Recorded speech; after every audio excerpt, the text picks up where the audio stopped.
네, 안녕하세요. 씹어먹는 백엔드의 세계 5주차 강의 시작하도록 하겠습니다. 오늘 강의를 듣게 되면은 다음과 같은 것들을 알 수 있게 됩니다.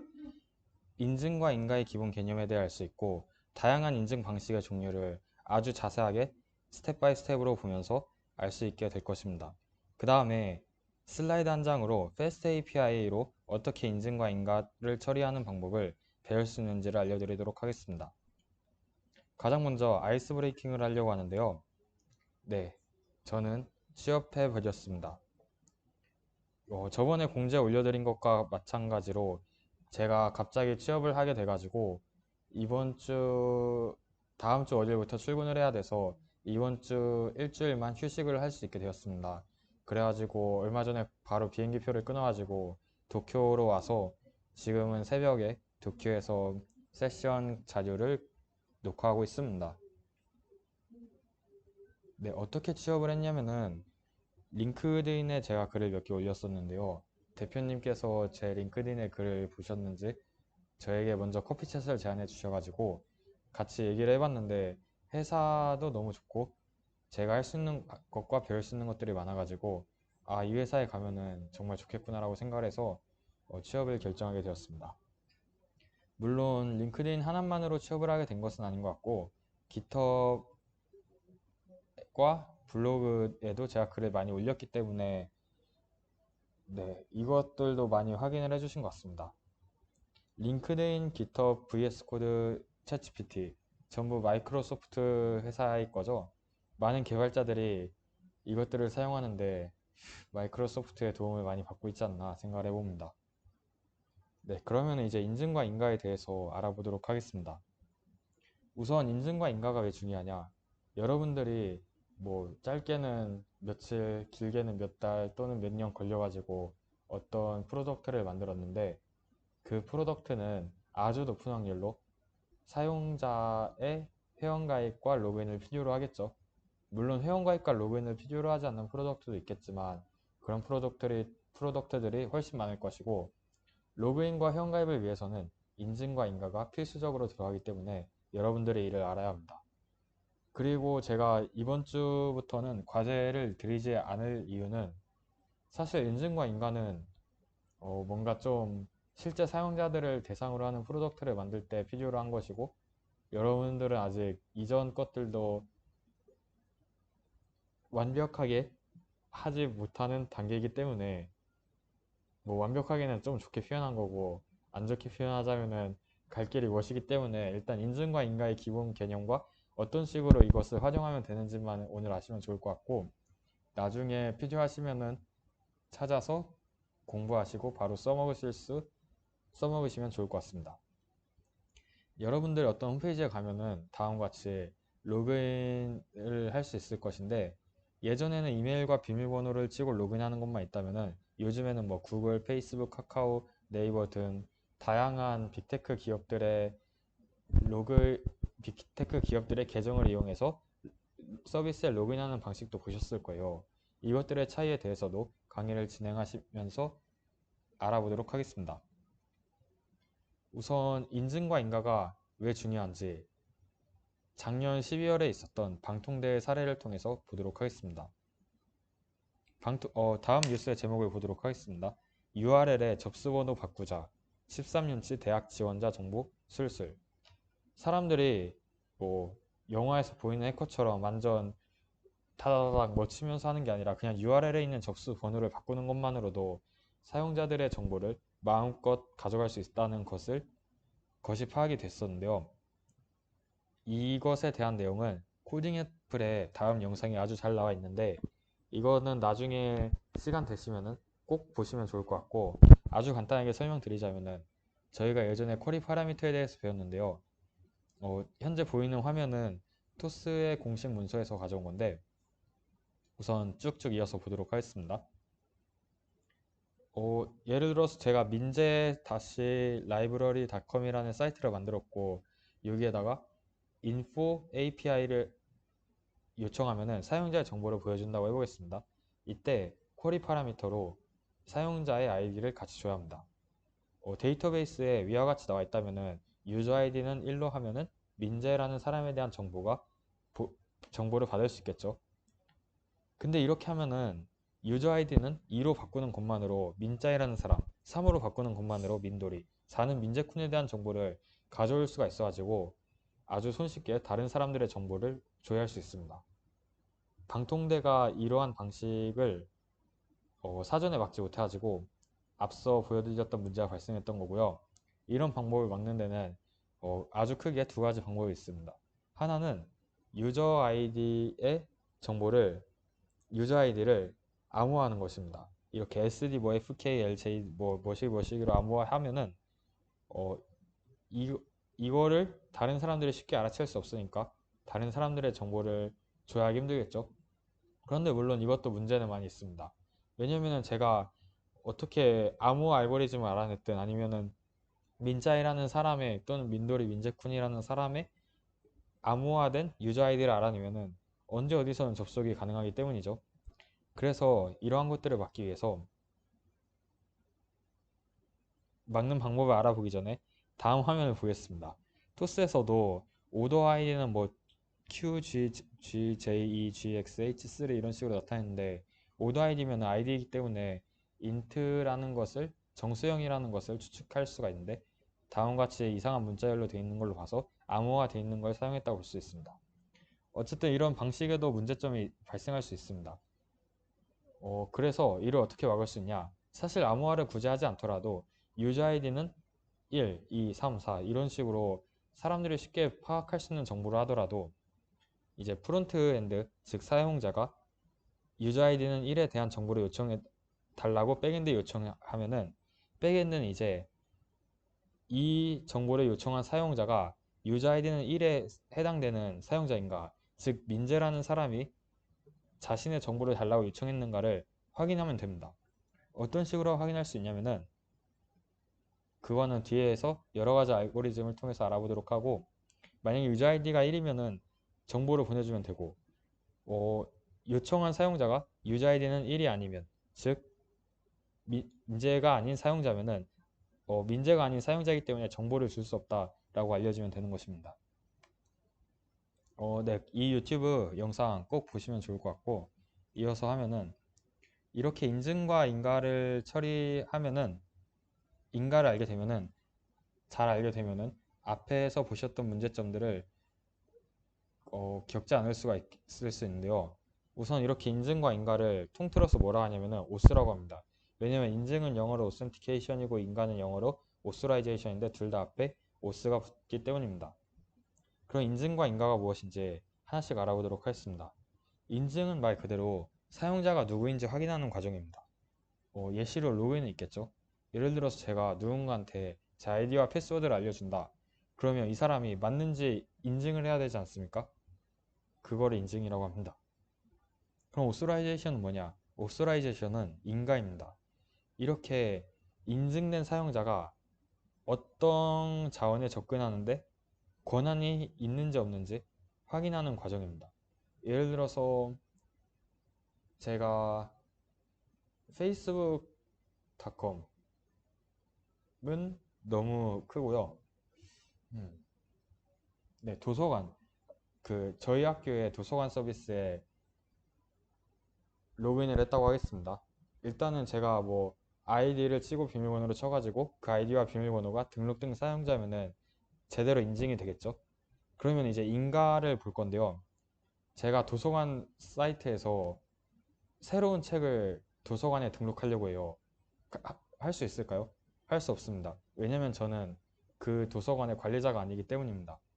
그런데 만약에 제가 근로장학생을 하거나 근로장학생도 아마 안 될 것 같긴 한데 제가 이제 고려대학교 도서관에 사서로 입사를 하면은 제 아이디와 비밀번호로 도서관 사이트에 로그인을 하게 되면은 당연히 새로운 책을 추가할 수 있고 이미 존재하는 책들의 정보도 바꿀 수 있겠죠. 왜냐면 저는 어드민 권한을 가지고 있고 어떤 그러한 행위들에 대해서 해달라고 하면은 인가가 되기 때문입니다. 인증과 인가의 중요성은 뭐 앞서도 예시를 통해서 설명을 드렸는데 보안의 첫 단계이고 적절한 인증과 인가 없이는 보안이 절대로 불가능하기 때문에 아주 중요하다고 볼 수 있습니다. 그 인증 방식의 종류에 대해서 하나씩 알아보도록 하겠습니다. 우선은 여러분들이 Fast API 공식 문서에 가셔서 튜토리얼 부분에서 스크롤을 쭉 내려서 Security 부분을 보시면은 Security First Steps, Get Current User, Simple OAuth 2 with Password and Variable 등등 인증과 인가를 Fast API에서 구현하는 방법에 대해서 아주 잘 나와 있습니다. 인증과 인가의 기본적인 개념들도 설명을 해주면서 아주 잘 나와 있으니까 진짜로 꼭 나중에라도 이것들을 읽으면서 해보시면 좋을 것 같고, 그리고 튜토리얼이 아니라 어드밴스드 시큐리티로 가도 HTTP 베이직 오스나 오어스2 스콥스가 있는데, 사실 HTTP 베이직 오스 같은 경우에는 분명 작년만 해도 시큐리티 항목에 밑에 있었는데, 이번에 확인해보니까 어드밴스드 시큐리티로 넘어갔더라고요. 그런데 HTTP 베이직 오스도 꼭 해보시면 좋을 것 같습니다. 참고로 예전에는 HTTP 베이직 오스가 get current user의 위에 있었습니다. 그러면은 베이직 오스에 대해서 알아보도록 하겠습니다. 네, 앞서 보여드렸던 HTTP 베이직 오스에 해당하는 것입니다. 우선은 아주 기본적인 거고요. 그냥 단순히 사용자 이름과 비밀번호를 이용해 가지고 간단한 인증과 인가를 처리하는 방법입니다. 하나씩 보도록 할 건데 그 회원가입 예시를 보도록 하겠습니다. 우선은 다음과 같이 맨 왼쪽부터 사용자, 가운데 서버, 오른쪽에는 데이터베이스가 있습니다.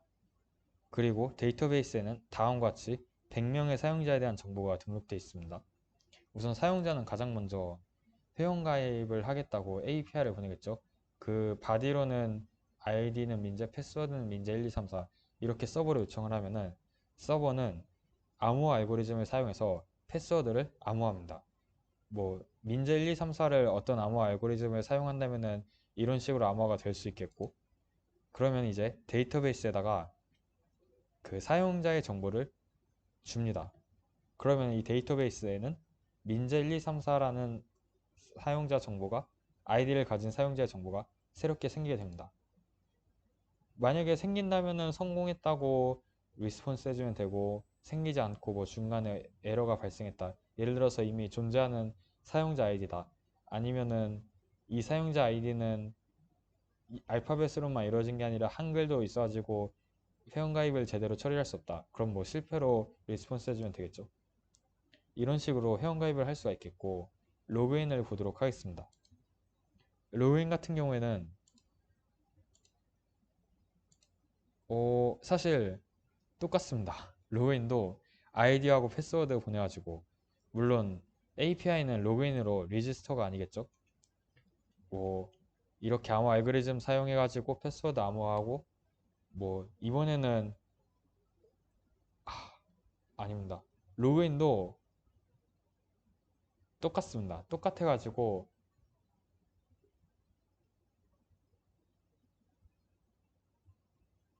잠시만요.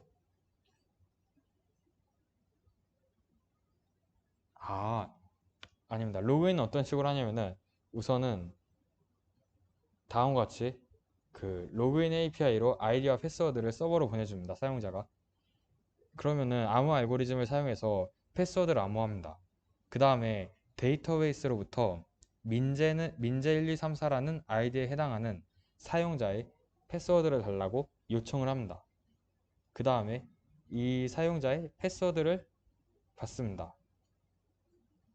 지금 슬라이드에는 좀 잘못 나와 있는데, 여기서 받는 사용자 정보가 dfgi234exckvv가 아니라 이 fduh겠죠.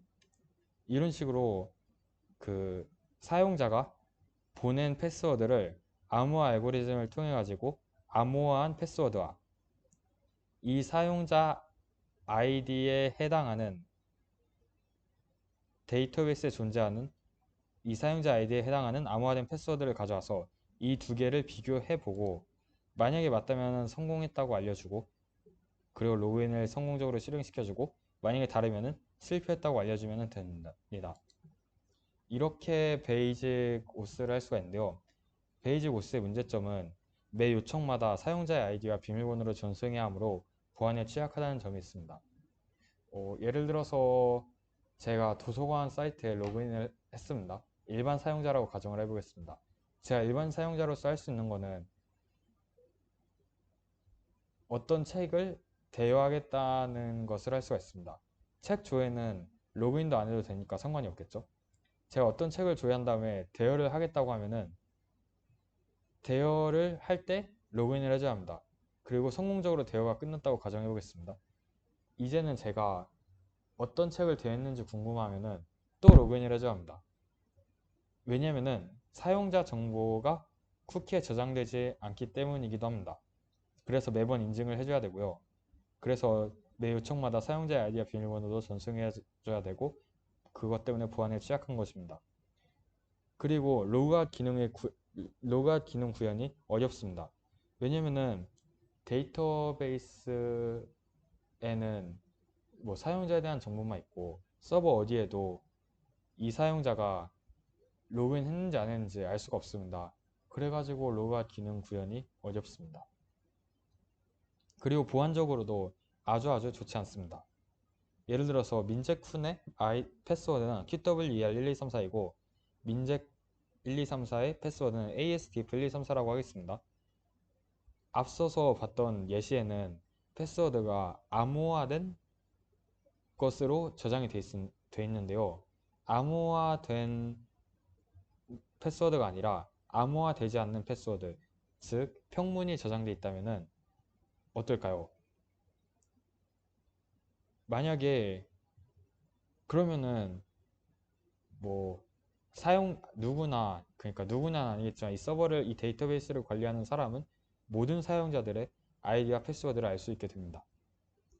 뭐 굳이 그렇지 않더라도 만약에 암호화 알고리즘이 너무 옛날 거라서 암호화를 해도 효과가 없다면은 예를 들어서 20년 전에 암호화 알고리즘을 사용해가지고 패스워드를 저장했다고 하겠습니다. 20년 전에 암호화 알고리즘이라면은 분명 암호화를 했더라도 지금은 복호화도 바로 할 수 있을 것입니다. 그래야죠 효과가 없을 수 있겠죠. 그리고 만약에 앞서 말씀드린 것처럼 암호화 알고리즘을 쓰지도 않고 플레인 텍스트로 그냥 저장했다면은 그러면은 그냥 모든 정보가 유출될 수도 있겠죠. 그래서 여러분이 아무 사이트에 막 회원 가입을 하지 말아야 하는 이유도 다음과 같습니다. 그래가지고 이러한 문제점들을 해결하기 위해서 뭐 모든 문제점들을 해결되진 않겠지만 세션 기반 인증이 나오게 됐습니다. 세션 기반 인증은 서버에서 사용자 세션을 관리하는 것입니다. 회원가입은 베이직 오스와 비슷합니다. 조금 다르긴 한데 그 다른 점에 대해서 굳이 궁금하다면 찾아보시면 좋을 것 같습니다. 그러면은 세션 베이스드 오스의 로그인 방법을 알아보도록 하겠습니다. 우선은 포스트 로그인 API를 호출해가지고 아이디와 패스워드를 보냅니다. 그러면은 서버는 이 아이디와 패스워드를 가진 사용자가 적법한 사용자인지 DB를 통해서 확인을 하겠죠. 만약에 적법한 사용자임이 확인이 됐으면은 새로운 세션을 만들어 줍니다. 그러면은 세션에는 그 사용자에 대한 이번에 로그인한 정보에 대한 세션 아이디를 반환해 줍니다. 그러면 이번에는 리스폰스로 세션 아이디를 함께 줍니다. 이것이 로그인 절차인데요. 여기서 이제 궁금한 점이 하나 있을 건데 세션은 도대체 어떤 형태인가? 우선 세션은 다양한 형태로 만들어질 수 있습니다. 서버의 메모리, 파일 기반 세션 저장소, 데이터베이스 기반 세션 저장소, 레디스 기반 세션 저장소 등. 그 중에서 뭐 데이터베이스 기반 세션 저장소의 예시를 보여드리자면은 아래와 같이 세션 아이디들이 있고 사용자 아이디가 있고 뭐 로그인 타임도 있을 수 있겠고 다양한 것들이 저장되어 있을 수가 있습니다. 어쨌든 이런 식으로 세션을 관리를 할 수가 있습니다. 그러면 어떤 식으로 활용되는지 한번 보도록 하겠습니다. 예를 들어서 사용자 인증이 필요한 무언가를 해본다고 하겠습니다. 맨 처음에 말씀드린 것처럼 도서관에서 대출을 해보겠다고 하겠습니다. 이때 세션 아이디를 주면 됩니다.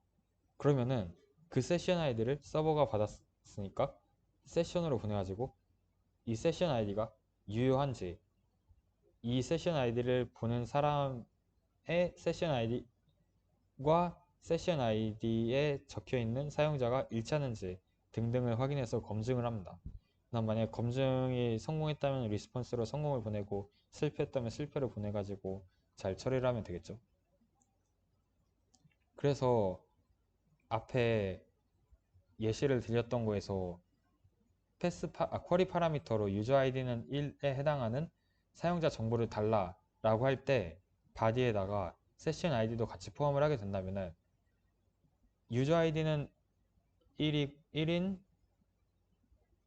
세션 아이디가 맞다면은 당연히 민재가 보낸 요청이 왔기 때문에 제대로 된 정보들을 보내주면 되는 것입니다.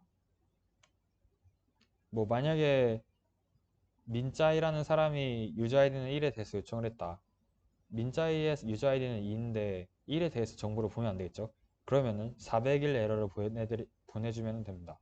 400일 에러는 unauthorized 에러로 요청 처리가 실패했다는 것을 알려주는 에러입니다. 그럼 어떤 식으로 로그아웃을 할 수가 있냐? 로그아웃을 할 때도 세션 아이디를 같이 보냅니다. 그 다음에 서버로 하여금 세션을 무효하도록 합니다. 뭐 세션에 있는 내용을 아예 지워줄 수도 있겠고 아니면은 지우지는 않는데 그 세션은 더 이상 사용할 수 없다고 상태를 바꿔줄 수도 있겠고 그래서 무효화가 성공적으로 됐든지 성공적으로 되지 않았든지 그거에 맞는 정보들을 리스폰스로 보내주면 됩니다. 세션 기반 인증은 엄청 보안적으로 좋아 보입니다. 하지만 서버에서 세션 정보를 관리해야 하므로 서버 부하가 증가할 수 있습니다.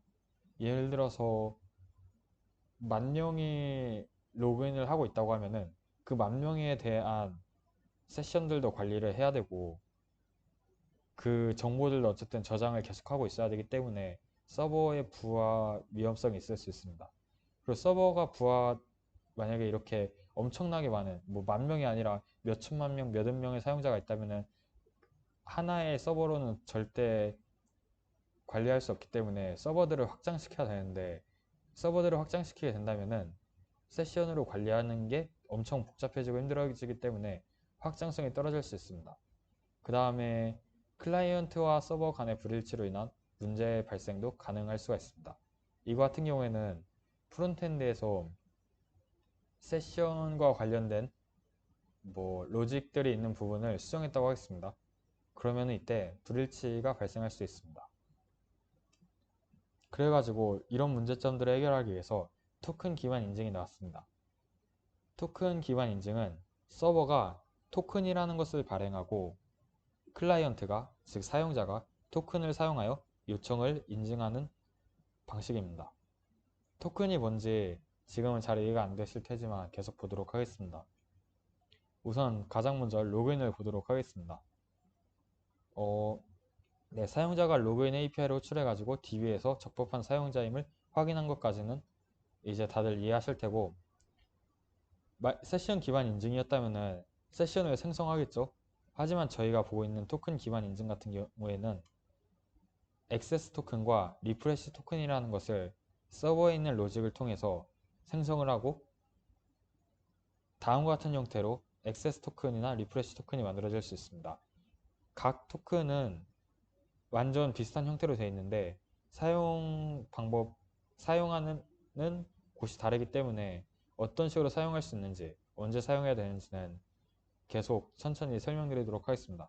어쨌든 이렇게 토큰을 생성한 다음에 그 토큰을 로그인 리스폰스로 줍니다. 사용자한테. 사용자는 이렇게 받은 토큰을 브라우저에서 저장합니다. 즉 세션 기반 인증과 달리 서버에서는 저장해야 하거나 관리해야 되는 토큰 무언가가 없어지게 되므로 과부하의 발생을 없앨 수가 있습니다. 저희가 토큰 했는데 토큰이 무엇인지 살펴보도록 하겠습니다. 현재 가장 많이 사용하고 있는 토큰은 JWT, 즉 제이슨 형태의 웹 토큰인데 사실 인증과 인가에서 사용되는 토큰은 JWT 빼고는 뭐 있을 수도 있겠지만 저는 일단은 본 적이 없습니다. 그래서 JWT를 설명드리도록 하겠습니다. 우선 JWT의 구조는 헤더, 페이로드, 시그니처 이렇게 세 개로 구성되어 있는데요. 빨간 글씨, 보라색 글씨, 파란색 글씨 딱 봐도 세 개로 나눠지겠죠. 뭐 앞에 있는 게 헤더고 가운데 페이로드 마지막 시그니처로 추측할 수가 있습니다. 헤더, 페이로드, 시그니처에 대해서는 설명을 읽어주세요.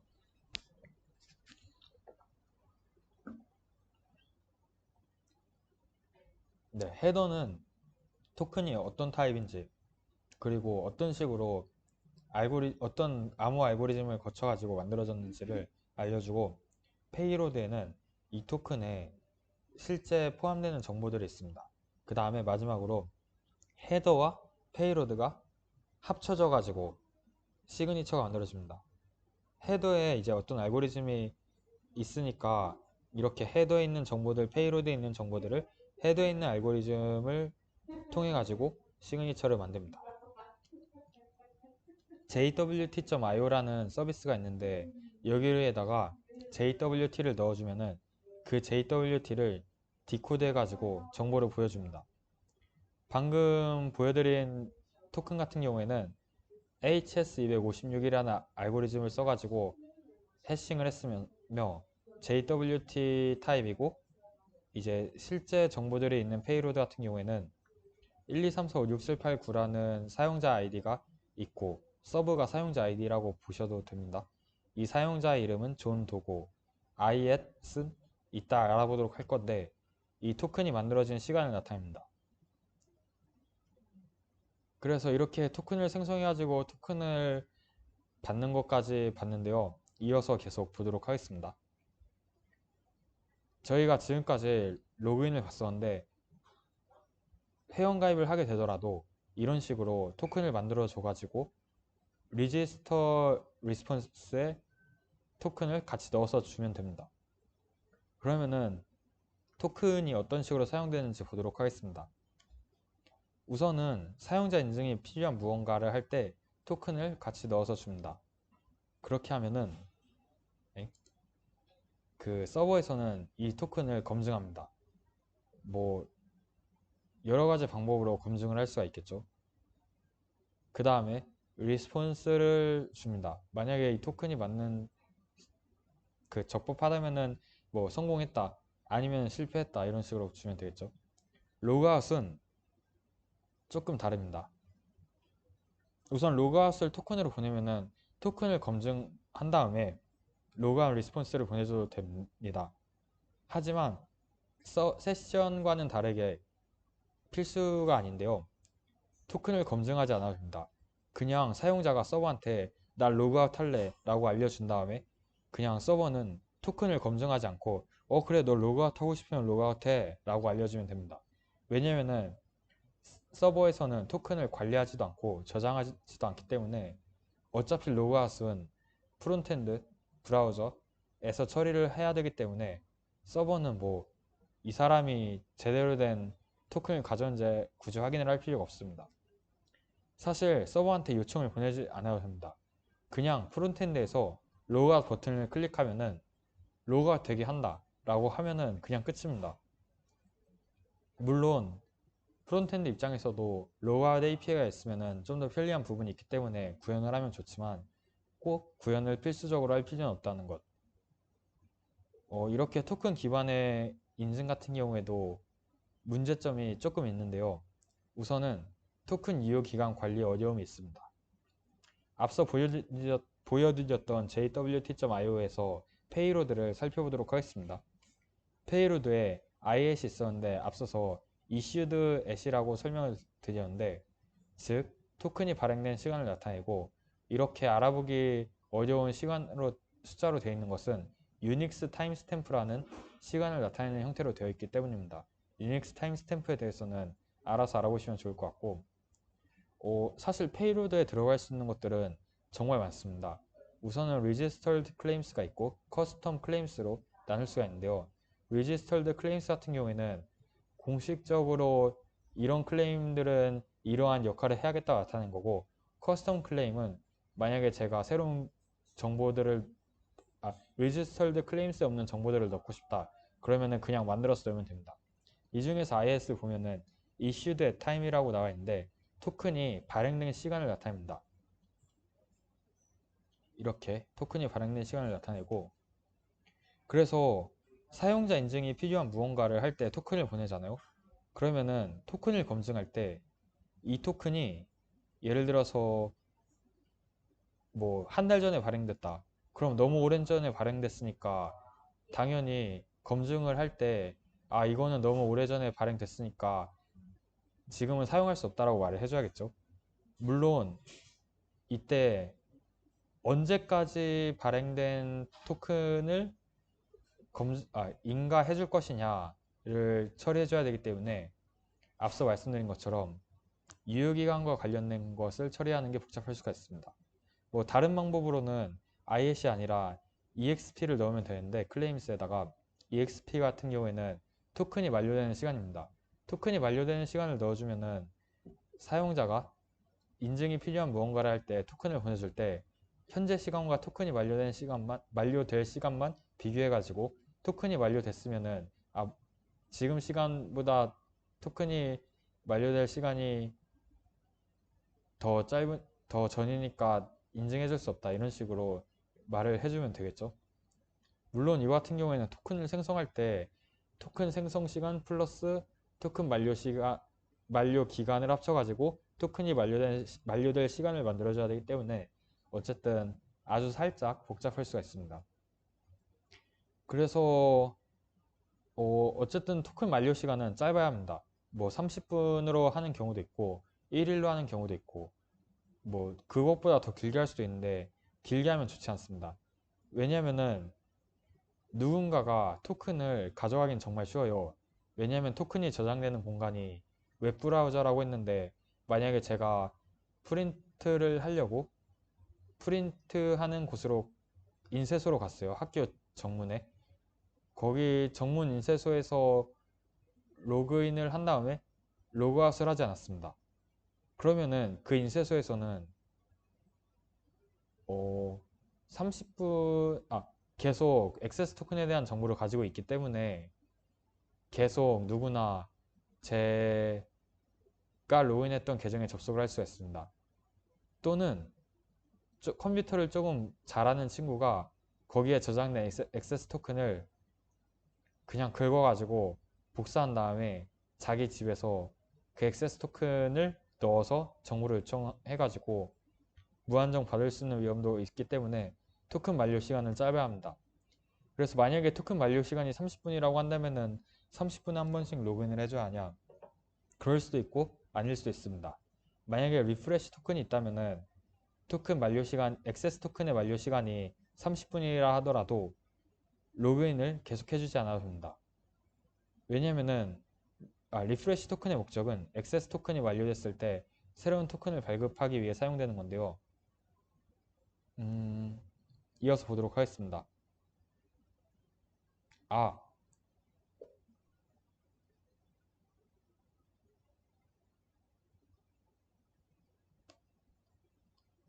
제가 방금 말씀드렸던 거를 PPT에 그대로 넣었었네요. 그 리프레시 토큰 같은 경우에는 보안 시간이 깁니다. 보통 한 달로 잡는 경우도 있고 몇 달로 잡는 경우도 아예 없진 않습니다.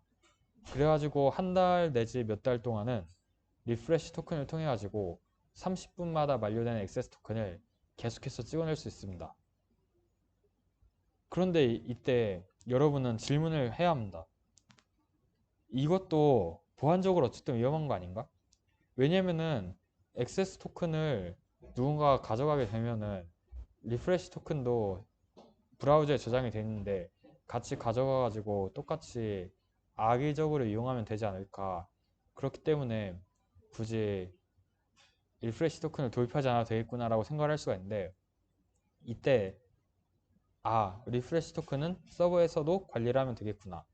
그러니까 리프레시 토큰을 발급할 때 서버에서도 리프레시 토큰을 저장해가지고 저장을 같이 합니다. 마치 세션을 서버에 저장하듯이요. 그렇게 하면은 리프레시 토큰으로 액세스 토큰을 새로 발급받을 때 이 해당 리프레시 토큰을 서버에서 추가 검증을 거쳐가지고 이 리프레시 토큰이 유효하니까 액세스 토큰을 발급해주겠다. 이런 식으로 알려주면 됩니다. 그런데 이게 세션 기반 인증이랑 무슨 차이가 있을까라고 생각을 할 수가 있습니다. 세션 기반 인증의 문제점이 서버에서 저장 공간을 잡아먹는 것이었고, 이를 해결하기 위해서 토큰 기반 인증이 나왔는 건데, 물론 차이점이 있습니다. 궁금하면은 뭐 구글링 하시든 아니면 LLM한테 물어보시면 되고, 그럼에도 불구하고 어쨌든 문제점이 될 수가 있겠죠. 그래서 토큰 유효 기간 관리가 어렵고, 어쨌든 토큰 탈취가 되면 보안이 위험하고, 그리고 토큰을 재발급 받거나 폐기하는 프로세스 관리가 복잡한 게 있습니다. 토큰 탈취 시 보안 위험에 대해서도 자세히 알아보도록 하겠습니다. 이거는 굳이 프로그래밍과 상관없이 그냥 현실 세계에서도 있을 수 있는 일을 통해서 예시를 보도록 하겠습니다. 만약에 제가 은행에서 어떤 문서를 발급받았다고 해보겠습니다. 그리고 이 문서를 집으로 가져왔어요. 참고로 이 문서는 아주 중요해요. 무슨 문서인지는 모르겠지만 이 문서가 누군가한테 넘어가면은 이 문서를 통해 가지고 저는 제 모든 재산들을 관리할 수가 있습니다. 이 모든 문서를 통해서 제 재산을 뭐 바로 전에 기부할 수도 있고, 이 문서를 통해 가지고 아무튼 모든 걸 할 수가 있습니다. 근데 만약에 집에 도둑이 들어가지고 이 문서를 가져갔어요. 만약에 이 도둑이 은행에 가서 이 도둑질한 문서를 보여준다면은 은행 입장에서는 어떻게 해야 할까요? 여러분이 은행이라면 어떻게 하시겠습니까? 여러분이 은행이라면은 너는 이 문서를 너가 안전하게 관리를 했어야지. 우리가 너가 안전하게 관리하는 것까지 신경을 써줘야 돼? 라고 생각할 수가 있습니다. 그래가지고 이 문서만 가지고 있으면은 그게 도둑이든 아니면 뭐 가족이든 친구든 굳이 제가 아니더라도 이 문서를 가지고 있기 때문에 너는 민재다. 그러니까 민재 모든 재산을 관리할 수 있게 해주겠다. 라고 하면은 뭔가 그래도 크게 상관없을 것 같지만 당연히 안 되겠죠. 토큰 기반 인증은 이러한 문제점을 가지고 있습니다. 뭐 그렇게 해서 나온 게 오어스2고요. 오어스2는 외부 서비스를 통한 인증 방법이고 토큰도 사용하고 네, 구글, 페이스북이나 그런 로그인을 받는 데 앞서서 이것들이 오어스2라는 그 인증 방식입니다. 토큰 오어스2를 사용해도 토큰이 사용이 되고요. 액세스 토큰과 리프레시 토큰 둘 다 사용이 되고 그치만 앞서서 봤던 여러 가지 문제점들을 조금 더 해결할 수 있습니다. 예를 들어서 뭐 토큰 유효기간 관리, 이거는 개발자가 만약에 다 한다면, 그러니까 어떤 A라는 서비스를 만드는 개발자가 이것까지 다 구현하면 어려울 수 있겠지만 오어스2를 사용하면은 대기업들에서 관리를 해주기 때문에 훨씬 더 쉬울 수가 있고, 그 다음 토큰 탈취 시 보안 위협, 이것도 뭐 대기업에서 어느 정도 처리를 해놨겠죠. 예를 들어서 IP나 뭐 여러 가지 정보들도 저장을 해가지고 보안 위험성을 줄인다든가, 그리고 토큰을 재발급 받거나 폐기하는 것도 복잡성도 뭐 다른 데서 관리를 하니까 좀 더 쉽게 할 수가 있습니다. 그리고 사용자 입장에서도 그냥 토큰 기반 인증을 사용해가지고 회원가입을 하거나 로그인을 하게 되면은 어쨌든 어떤 그 서비스를 관리하는 서버의 데이터베이스에 사용자 정보가 그대로 저장이 돼 있으니까 이 신뢰하지 못하는 서비스에는 선뜻 로그인하거나 회원가입하기가 망설여지는데, 그 서비스가 이렇게 오어스2를 사용하고 있다면은 아이디와 패스워드가 그 서비스가 아닌 이런 대기업들의 서비스에 저장이 된 것을 통해서 관리하기 때문에 훨씬 신뢰할 수가 있습니다. 물론 오어스2도 문제점이 있습니다. 우선은 구현 복잡성이 높고 뭐 대기업 입장에서도 구현 복잡하는 게 어려울 수 있고, 오어스2를 그대로 가져다 쓰는 거는 엄청 쉽지만 처음 한다면 어려울 수 있습니다. 물론 아주 어렵진 않습니다. 앞서 봤던 그 어떤 방법들보다 훨씬 쉬울 수 있고, 그 다음에 CSRF 공격이라는 해킹 기법에 취약할 수 있습니다. 그리고 마찬가지로 토큰 기반 인증이기 때문에 어쨌든 이것도 토큰을 사용하기 때문에 기반 인증과 마찬가지로 리프레시 토큰의 권리가 어려울 수 있습니다. CSRF 공격 같은 경우에는 그 사용자가 만약에 제가 네이버의 시스템을 이용해 가지고 A 서비스에 로그인을 했습니다. 이때 A 서비스에서 어떤 악의적인 코드를 넣어서 사용자 정보를 뺄 수 있게 하는 것이 CSRF 공격입니다. 이거는 사용자의 의도와는 상관이 없습니다. 그 다음에 또 어떤 문제점이 있을 수 있냐? 이것도 OS2의 문제점이긴 합니다. 당장 어제 이런 뉴스 기사들이 나왔습니다. 대전 성심당 해킹으로 쇼핑몰 폐쇄. 그리고 일주일 전인가 2주일 전에 다음과 같은 뉴스가 있었습니다. 대전의 명물 성심당의 홈페이지 해킹, 네이버 로그인 피싱 사이트로 연결됐다. 성심당 홈페이지에 들어가서 로그인 버튼을 클릭하면은 네이버 OS로 원래 로그인하는 곳을 가야 되는데 해커가 성심당을 해킹해가지고 제대로 된 로그인 하는 곳이 아니라 자기가 그럴듯하게 만들어둔 곳으로 연결되게 해가지고 아이디하고 비밀번호를 적으면 네이버로 전달되는 것이 아니라 해커한테 전달이 되도록 했습니다. 이것을 XSS 공격이라고 하면 될 것 같은데 제가 보안은 그렇게까지 잘 몰라서 아마 XSS 공격이 맞을 겁니다. 그 다음에 지금까지 인증과 인가에 대해서 인가의 다양한 방법들에 대해서 알아봤고 그 기본부터 세션 기반, 토큰 기반, OS도 다 알아봤는데 당연히 다 알면 좋겠지만 다 알지 않더라도 OS2만 알더라도 개발하는데 지장이 거의 없을 거고요. 그렇지만 여러분들이 백엔드를 어쨌든 공부하고 계시니까 다 아셔야 합니다. 그 다음에 HTTPS에 대해서 볼 건데 우선 HTTP에 대해서 먼저 보도록 하겠습니다. HTTP는 웹페이지와 인터넷을 통해 주고받는 방법을 규정하는 규칙인데요. 프론트엔드와 백엔드가 정보를 주고받을 때 HTTP라는 프로토콜을 이용해 가지고 정보를 주고받습니다. 이렇게 정보를 주고받습니다. 이때 악의적인 사용자가 정보를 가져갈 수가 있습니다. 정보를 가져갈 수 있어요. 정보를 가져가는 방법은 너무 많은데요. 예를 들어서 제가 인터넷에 접속하기 위해서 와이파이에 당연히 당연히 아니고 와이파이를 통해서도 접속을 할 수 있겠죠. 저는 지금 일본에 있는 어떤 게스트하우스에 와가지고 이 게스트하우스의 와이파이를 통해 가지고 인터넷을 하고 있습니다. 이때 제가 뭐 네이버라는 곳에 가려면은 와이파이를 통해서 네이버로 이동을 하고 뭐 카카오톡도 와이파이를 통해서 카카오톡으로 이동을 하겠죠. 그리고 카카오톡에 로그인을 할 때 와이파이를 통해 가지고 카카오톡에 제 로그인 정보를 줘가지고 줍니다.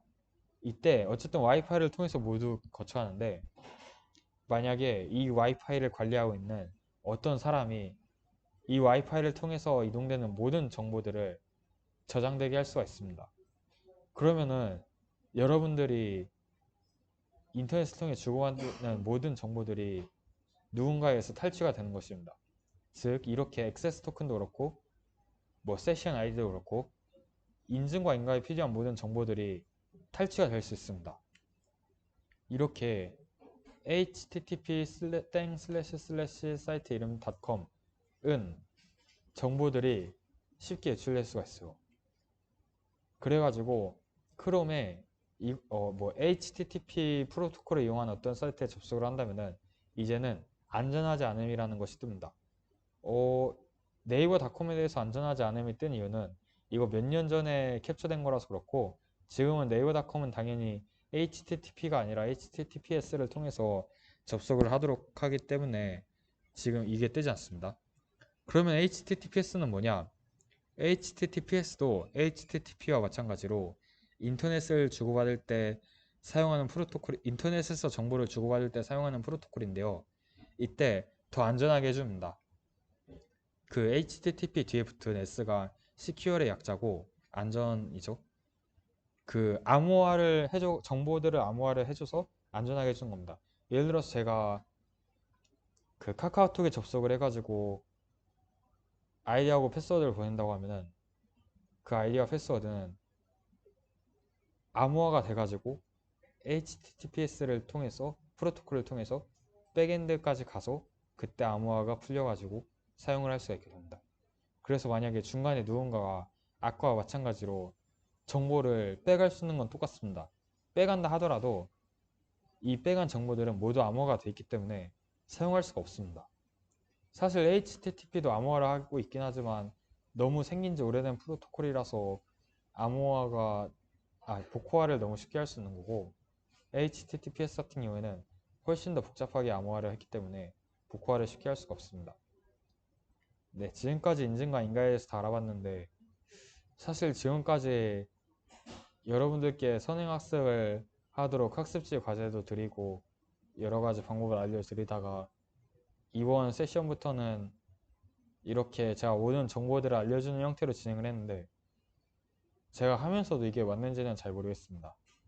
왜냐면은 어차피 챗 GPT도 그렇고 뭐 그냥 구글링을 하든 유튜브를 가든 너무 많은 사람들이 일방적인 정보들에 대해서는 잘 적어놨는데 굳이 저까지 이렇게 해야 되냐, 그런 것에 대해 의문이 들어가지고 아주 자세히 PPT를 만들어 봤는데, 그 PPT를 가지고 제가 설명을 하려고 하다 보니까 명확하게 설명이 됐는지도 잘 모르겠고, 그래서 지금 의문이 남아서 다음 세션부터 어떻게 할지는 좀 고민을 해봐야 할 것 같습니다.